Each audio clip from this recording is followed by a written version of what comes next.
Assalamualaikum warahmatullahi wabarakatuh. Saya Yuni Yusniar, Prodi Sistem Informasi, akan menyelesaikan UTS dari mata kuliah Sistem Informasi Manajemen.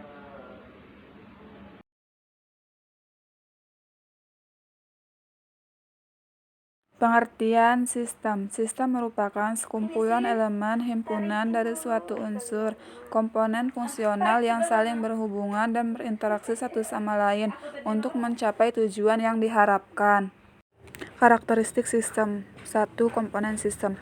Suatu sistem terdiri atas sejumlah komponen yang saling berhubungan, yang berarti saling bekerja sama untuk membentuk satu kesatuan. Pada komponen sistem tersebut terdiri atas komponen berupa bagian-bagian dari sistem atau subsistem. Kedua, lingkungan luar sistem. Lingkungan luar sistem yaitu di luar batas dari sistem yang telah mempengaruhi operasi sistem tersebut. Lingkungan bisa saja bersifat menguntungkan yang harus tetap dijaga dan yang tidak menguntungkan mesti dijaga dan dikendalikan kalau tak akan mengganggu kelangsungan hidup dari sistem tersebut. Ketiga, batasan sistem. Batasan sistem termasuk daerah yang membatasi antara suatu sistem dengan sistem lainnya atau dengan lingkungan luarnya. Batasan pada sistem tersebut memungkinkan suatu sistem itu dipandang sebagai suatu kesatuan. Keempat, penghubung sistem. Penghubung sistem adalah media penghubung antara satu subsistem dengan subsistem yang lainnya. Lewat penghubung tersebut maka dapat memungkinkan sumber-sumber daya akan mengalir dari subsistem kepada subsistem yang lainnya. Kelima, masukan. Input atau masukan adalah segala sesuatu yang masuk ke dalam sistem dan selanjutnya menjadi bahan yang diproses. Masukan dapat berupa hal-hal yang berwujud, tampak secara fisik maupun yang tidak tampak. Keenam, pengolah sistem. Suatu sistem menjadi suatu bagian pengolah yang akan mengubah masukan menjadi keluaran.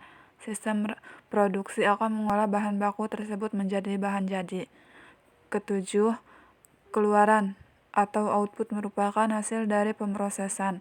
Keluaran sistem merupakan hasil dari energi yang diolah dan diklasifikasikan menjadi output yang bermanfaat dan sisa pembuangan. Pada sistem informasi, keluaran bisa berupa suatu informasi, saran, cetakan, laporan, dan sebagainya. Kedelapan, sasaran sistem, yaitu suatu sistem pasti tujuan atau sasaran berupa objek. Sasaran dari sistem tersebut sangat menentukan masukan atau input yang dibutuhkan oleh sistem dan keluaran yang akan dihasilkan oleh sistem. Macam-macam sistem. Yang pertama, sistem abstrak dan fisik. Sistem abstrak adalah sistem yang berupa pemikiran atau ide-ide yang tidak tampak secara fisik, sementara sistem fisik adalah sistem yang ada secara fisik. Kedua, sistem tentu dan tak tentu. Sistem tertentu beroperasi dengan tingkah laku yang sudah dapat diprediksi. Interaksi di antara bagian-bagiannya dapat dideteksi dengan pasti, sehingga keluaran dari sistem dapat diramalkan.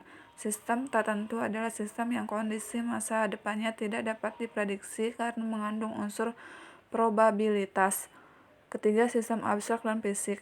Sistem abstrak adalah sistem yang berupa pemikiran atau ide-ide yang tidak tampak secara fisik, sementara sistem fisik adalah sistem yang ada secara fisik. Keempat, sistem terbuka dan tertutup. Sistem terbuka adalah sistem yang berhubungan dan terpengaruh dengan lingkungan luarnya. Sistem ini menerima masukan dan menghasilkan keluaran untuk lingkungan luar atau subsistem yang lainnya. Sistem tertutup adalah sistem yang tidak berhubungan dan tidak terpengaruh dengan lingkungan luarnya. Sistem ini bekerja secara otomatis tanpa adanya turut campur tangan dari pihak di luarnya. Arti manajemen. Manajemen adalah suatu proses perencanaan, pengorganisasian, penggerakan, dan pengawasan usaha anggota dalam organisasi, serta penggunaan sumber daya lainnya untuk mencapai tujuan yang telah ditetapkan. Karakteristik manajemen. Karakteristik dasar manajemen adalah proses yang berorientasi pada tujuan. Suatu organisasi memiliki serangkaian tujuan dasar yang merupakan alasan dasar keberadaannya. Manajemen menyatukan upaya individu yang berbeda dalam organisasi untuk mencapai tujuan ini. Fungsi manajemen. Yang pertama, planning. Planning atau proses perencanaan dalam fungsi manajemen adalah tentang bagaimana perusahaan menetapkan tujuan lengkap dengan cara dan strategi untuk mencapainya. Kedua, organizing. Organizing atau proses pengorganisasian adalah 4 fungsi manajemen menurut para ahli yang berfokus pada pengaturan sumber daya fisik dan manusia. yang perusahaan miliki guna merealisasikan rencana tujuan. Ketiga, actuating. Actuating atau fungsi pengarahan merupakan usaha untuk menghasilkan kinerja yang lebih efektif dan efisien dengan menciptakan suasana kerja yang dinamis. Keempat, controlling. Controlling atau proses pengawasan merupakan 4 fungsi manajemen menurut para ahli terakhir yang digunakan untuk tujuan pengendalian. Fungsi controlling juga dapat dimanfaatkan sebagai alat untuk mengukur kinerja karyawan sesuai standar yang telah dibuat. Prinsip-prinsip sistem informasi. Yang pertama, efektif dan efisien. Sistem informasi yang distandarkan harus merupakan arahan baku yang paling efisien dan efektif dalam proses pelaksanaan tugas. Kedua, mudah dan jelas. Sistem informasi yang distandarkan harus dapat dengan mudah dimengerti dan diterapkan oleh semua karyawan. Ketiga, selaras. Harus selaras dengan sistem pada proses lain yang terkait. Dengan kata lain, dapat diintegrasikan dengan sistem lainnya. Keempat, terukur. Hasil keluaran dari sistem informasi terdokumentasi yang distandarkan mengandung standar kualitas tertentu yang dapat diukur pencapaian keberhasilannya. Kelima, dinamis. Harus dengan cepat dapat disesuaikan dengan kebutuhan peningkatan kualitas pelayanan yang berkembang dalam penyelenggaraan administrasi perusahaan. Keenam, kepatuhan hukum. Harus memenuhi ketentuan dan peraturan-peraturan perusahaan yang berlaku. Ketujuh, fokus pada pihak yang berkepentingan, yaitu harus mempertimbangkan kebutuhan pihak-pihak yang berkepentingan sehingga dapat memberikan kepuasan kepada seluruh pihak yang berkepentingan. Kedelapan, pengesahan, yaitu harus ditetapkan oleh manajemen sebagai sebuah produk hukum yang ditaati. Komponen sistem informasi. Yang pertama, perangkat keras komputer. Komponen utama dan pertama dari sebuah sistem informasi adalah adanya perangkat keras berupa komputer dan perangkat kabel lainnya. Kedua, perangkat